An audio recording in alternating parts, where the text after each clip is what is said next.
Assalamualaikum warahmatullahi wabarakatuh. Waalaikumsalam warahmatullahi wabarakatuh. Good afternoon, guys. Good afternoon. How are you today? I'm fine, and you, Miss? Yeah, I'm fine. Thank you. Oh, Alhamdulillah. Okay, today we will discuss about syllabus design development.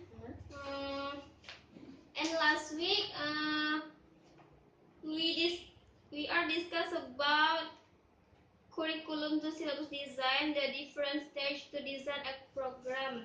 Now we will talking about syllabus design development. Okay. According from the chapter 1, we know that syllabus is the specification and ordering of content of course and courses. In this occasion, I will try to explain you about syllabus design development.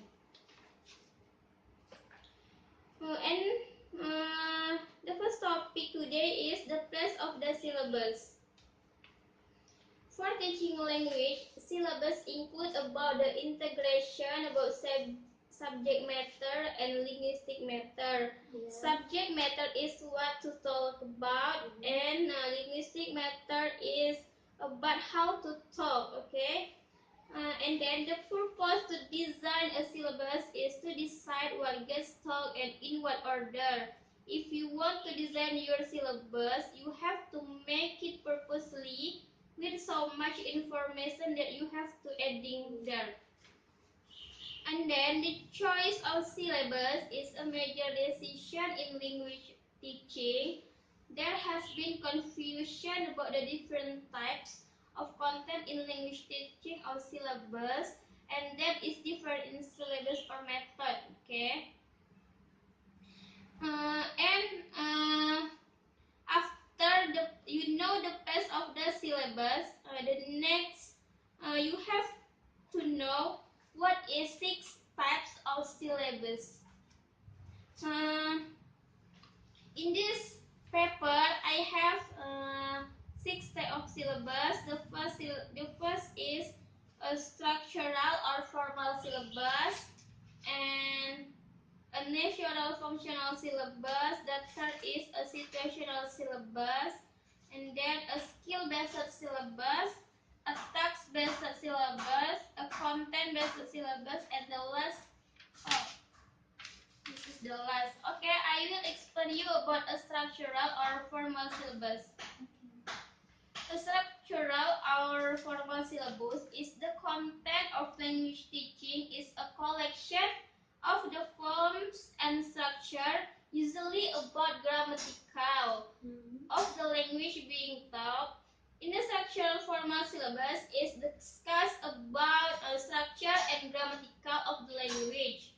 For example, is include nouns, verb, adjectives, statements, question, and etc. And the second is a national or functional syllabus.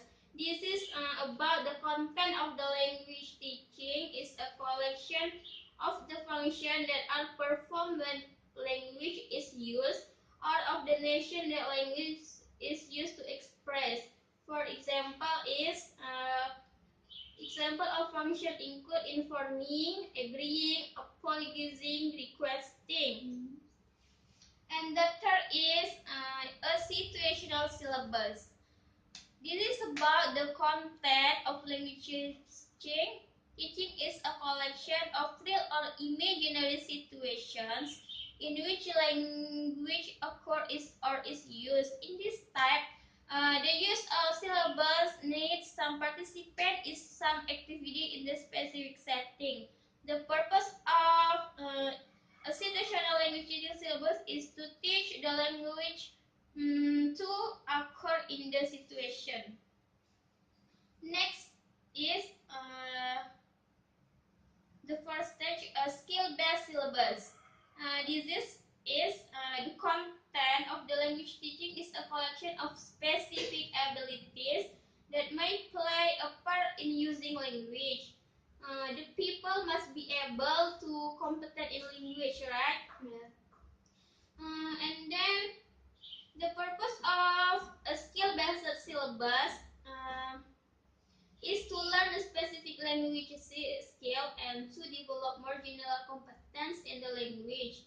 Learning only incidentally and information that may be available while applying the language skill. Include pronunciation, vocabulary, grammar, and discourse. And the next is the task-based syllabus. This is a series of complex and purposeful tasks that the student want or need to perform with the language they are learning. For example, it includes applying for a job, talking with a social worker, getting housing and information over the telephone, and etc. And next and the last types of syllabi is a content-based syllabus. This is to teach some content information using the language that the student learning. Content-based language teaching is concerned with information. The text-based language teaching are concerned with communicative and cognitive process. An example of content-based language teaching is a science class taught in the language the student need or want to learn, possibly with linguistic adjustment to make the sign more comprehensible. Okay, the next topic is about choosing and integrating syllabi.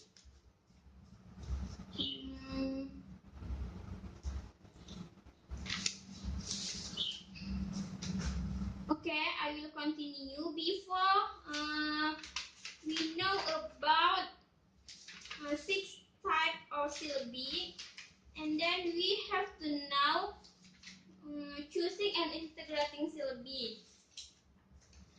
Although the 6 types of syllabi content are divided here in isolated context, it is therefore one type of syllabus or content to be used exclusively in actual teaching settings. And then before choosing and integrating syllabus, in this discussion syllabus choice in design, it should be keep in mind that the issue is not which type to choose, but which type and how to relate them to each other. And the last topic is about practical guidelines to syllabus choice and design. Before you know choosing and integrating syllabi and place of syllabi and then 6 types of syllabi, and the last stage is practical guidelines to syllabus choice and design. And if you want to make your design development, and you have to know 10 steps in preparing a practical language teaching syllabus. And the first is determine to the extent possible what outcomes are desired for the student in instructional program.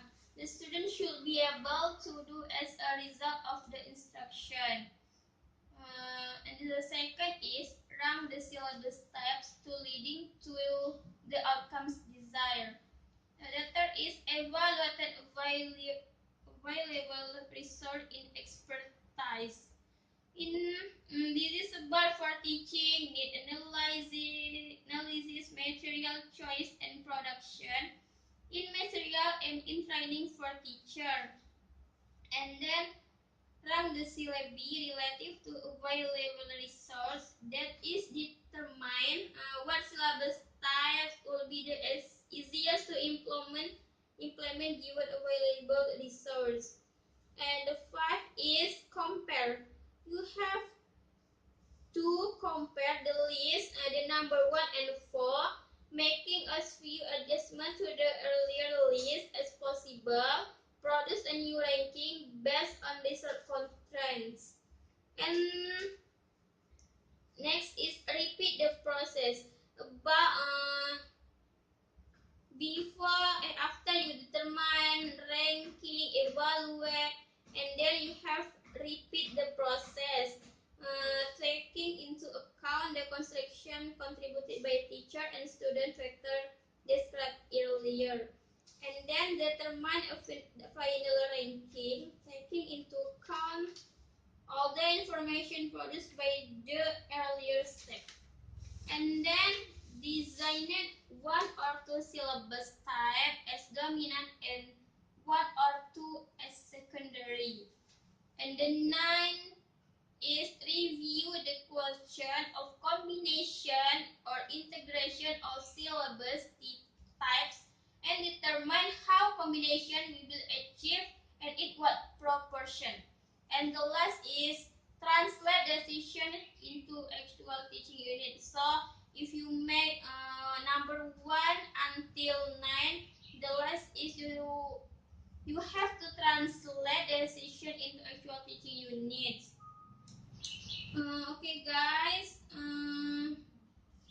I think enough. Thank you for your nice attention, and I'm so sorry for all my mistake. And the like I say Alhamdulillah. Assalamualaikum warahmatullahi wabarakatuh. Waalaikumsalam warahmatullahi wabarakatuh.